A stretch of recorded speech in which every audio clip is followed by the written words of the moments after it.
ఇప్పుడే మంచిర్యాలకు సంబంధించినటువంటి ఎస్ఐ గారు వచ్చి నాకు ఈ కాంగ్రెస్ ప్రభుత్వం పెట్టినటువంటి అక్రమ కేసుకు సంబంధించి నోటీస్ ఇవ్వడం జరిగింది. కేసులు మాకు కొత్త కాదు.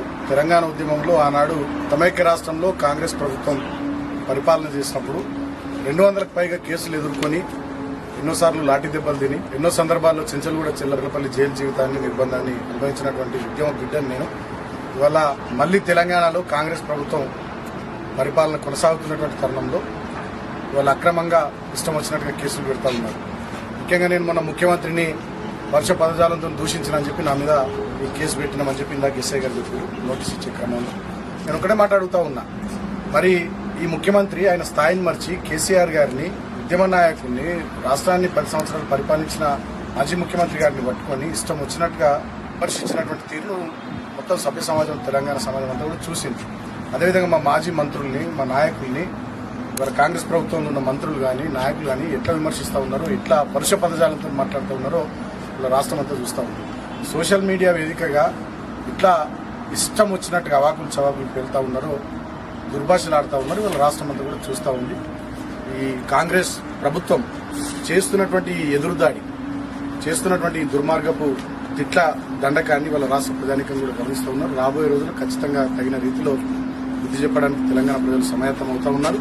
సో ఈ కేసులకు వీటికి మేము భయపడే వాళ్ళం కాదు. ఖచ్చితంగా వీటిని డెఫినెట్ గా చట్టపరంగా న్యాయపరంగా ఏ రకంగా ఎదుర్కోవాలో ఆ రకంగా ఎదుర్కొంటాం. ముఖ్యంగా రాష్ట్ర వ్యాప్తంగా కూడా మా టీఆర్ఎస్ పార్టీ శ్రేణుల మీద కార్యకర్తల మీద చేస్తున్నటువంటి దాడులు కానీ వివిధ పోలీస్ స్టేషన్లలో పెడుతున్నటువంటి కేసులు కూడా ఇవాళ విపరీతంగా జరుగుతూ ఉన్నాయి, వెలుగులోకి వస్తూ ఉన్నాయి. ఒక చెన్నూరు అసెంబ్లీ నియోజకవర్గంలోనే నిన్నటి వరకు 28 మంది మా సోషల్ మీడియా పిల్లల మీద విద్యార్థి యువజన నాయకుల మీద అక్రమంగా కేసులు పెట్టడం జరిగింది. ఇవాళ నేను కూడా ప్రజలను ఆలోచించమని కోరుతా ఉన్నా. కేవలం బీఆర్ఎస్ పార్టీ నాయకులు కార్యకర్తలు మా సోషల్ మీడియా పిల్లల మీద కేసులు అయితే ఉన్నాయి. మరి ఇష్టం వచ్చినట్టుగా తిడుతున్నటువంటి ముఖ్యమంత్రి మీద మంత్రుల మీద కాంగ్రెస్ పార్టీ నాయకులు కార్యకర్తల మీద రాష్ట్ర వ్యాప్తంగా మేము ఎన్ని పిటిషన్లు ఇచ్చినా ఒక్క కేసు కూడా అయితే అంటే మరి ఎంత నిర్బంధం ఇవాళ ఈ రాష్ట్రంలో అమలవుతూ ఉందో ఆలోచించమని కోరుతా ఉన్నా. ఒకటే మాట చెప్తా ఉన్నా, ఇవాళ రాష్ట్ర ముఖ్యమంత్రి ఉన్నటువంటి వ్యక్తే స్వయంగా నోటు కేసులు అడ్డంగా నోట్ల కట్టలతో పెట్టినటువంటి దొంగ ఆయననే ఒక క్రిమినల్. ఆయననే ఇవాళ కేసులు ఎదుర్కొంటున్నటువంటి వ్యక్తి. నిన్న సుప్రీంకోర్టు నోటీసులు కూడా ఇచ్చింది ఓటుకు నోటు కేసులో. కాబట్టి అటువంటి వ్యక్తి నుండి ఇటువంటివి తప్ప ఇంకేవి రాష్ట్రానికి మంచి జరిగేటటువంటి పనులు కూడా పెద్దగా ఆశించే పరిస్థితి లేదు. సో ఎన్ని నిర్బంధాలు ప్రయోగించినా ఎన్ని కేసులు పెట్టినా వేటికి భయపడేది లేదు. ఎందుకంటే ఇవాళ మేము బతికే ఉన్నాం, మా నాయకులు కూడా బతికే ఉన్నారు. మా కళ్ళ ముందర తెలంగాణ తెచ్చినటువంటి నాయకుల్ని పట్టుకొని తెలంగాణ కోసం అహర్నిశలు తప్పించిన నాయకుల్ని పట్టుకుని తెలంగాణ నువ్వు గొప్పగా అభివృద్ధి చేసిన నాయకుల్ని పట్టుకుని ఇష్టం వచ్చినట్టుగా మాట్లాడితే డెఫినెట్గా చూస్తూ ఊరుకోవడానికి మేము తెలంగాణ ప్రజలు ఎవరు కూడా సిద్ధంగా లేరు.